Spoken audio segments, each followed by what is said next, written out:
Halftime here at the Merker Gymnasium, Paula Sullivan Court, with the Skyhawks trailing Holy Cross by a score of 33-16. Our guest at halftime is Maddie McGee, a member of the field hockey team. You can't see it on camera, but hobbled by an ACL, Yeah. and we appreciate you hobbling over to help us. Of course. Much anything. appreciated. All right, so let's talk about something very serious, which is Hope Happens Here. Tell me a little bit about the group itself at Stonehill. So Hope Happens Here is a mental health awareness club.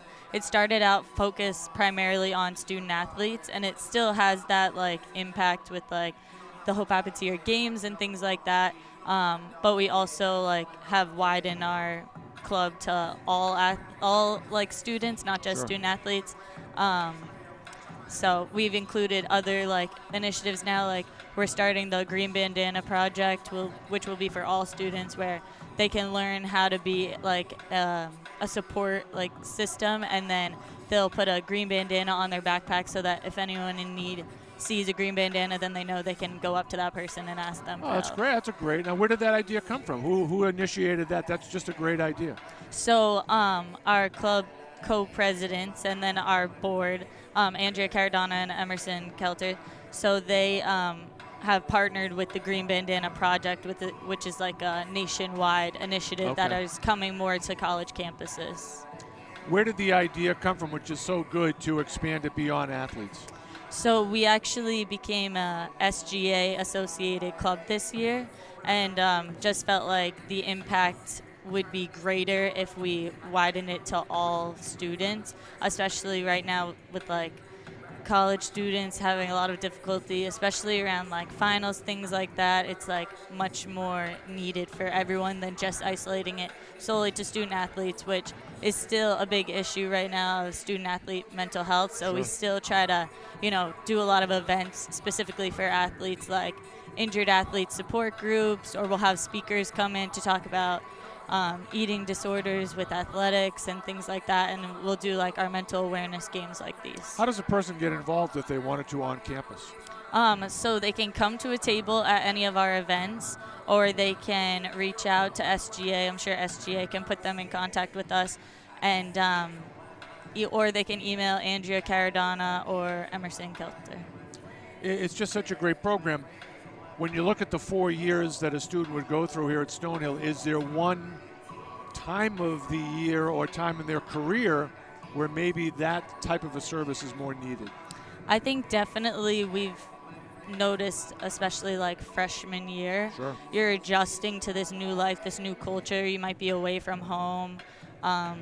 You're transitioning, for like student athletes, you're transitioning from high school sports or club sports to college athletics, which is like very difficult change. You have to work on time management. That can be very stressful. It's like a whole new routine, things like that. So definitely, and also academically more difficult going from high school to college. So I would say freshman year, we try to really like bring in new people to the clubs, especially like younger students. So I'm the person, and I'm struggling with my freshman year, and I come to you because I need some help. Am I still anonymous?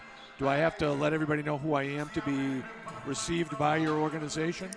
Not necessarily. I mean, if you want to be a member of our club, then your identity would be known because you would be a part of our group me. You would be involved in events, things like that. If you wanted to remain anonymous but just wanted to find out resources on campus, things like that, then 100% you would just be given contacts, and you'd be given like information about services like the counseling services on campus or things like that. Programs like that, we would be able to like steer you in that direction. You are the head of event planning for your organization here. Give me some ideas of events that are coming up. So we are continuing to still winter sport coaches we're reaching out to them. So we'll probably have a men's basketball mental health awareness game. We'll have ice hockey, hopefully, game. Things like that. And then we're also going to be starting up the Green Bandana Project. We're hoping to have like a benching for barriers. We're going to have a lot of group discussions, things like that. And we were thankfully successful in the fall. We did like a pie event at our football game. So Trish Brown Okay, was. well, let me stop you right there because I was at that game and I saw Trish got a pie. Yes. Who was there? Courtesy of who? Courtesy of Father Tim. Oh, it was. Okay, I did not see that part, so I wanted to know how that. Father Tim actually.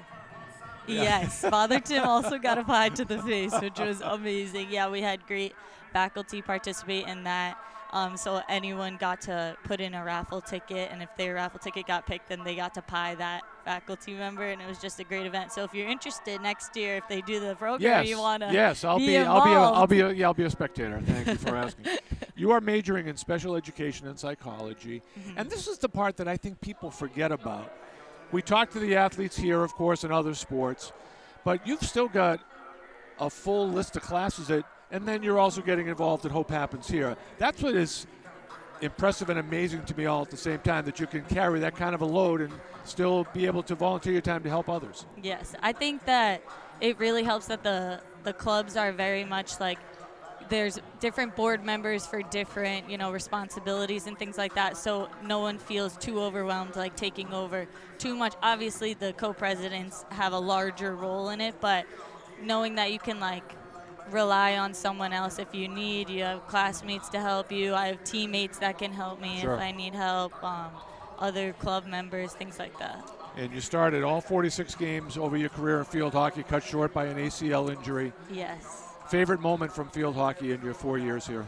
Oh, that would probably have to be we won in shootouts my sophomore year, and it was the most insane game ever. And football had their practice right after, so they were all gathered around screaming because some of them had never seen a field hockey game probably, let alone shootouts.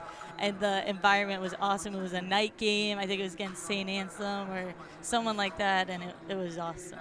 Still got another semester to go for you before you graduate? Yes, student teaching next semester. I was going to say, where do you want to be 5 years from now? Hopefully a successful special education teacher, and hopefully coaching field hockey, still staying involved in that. Once you get it in your blood, it's tough to get out, isn't it? Totally. The competitive energy, I just can't get rid of it. That's excellent. All right, Maddie, thank you very much for coming by. Thank you. Good luck with everything involved in your organization. That's terrific work you're doing. Thank you so much. All right, Maddie McGee from the field hockey team, our guest at halftime. We'll come back and run down the scoring for you coming up in just a bit. Skyhawks down 17. Back after this.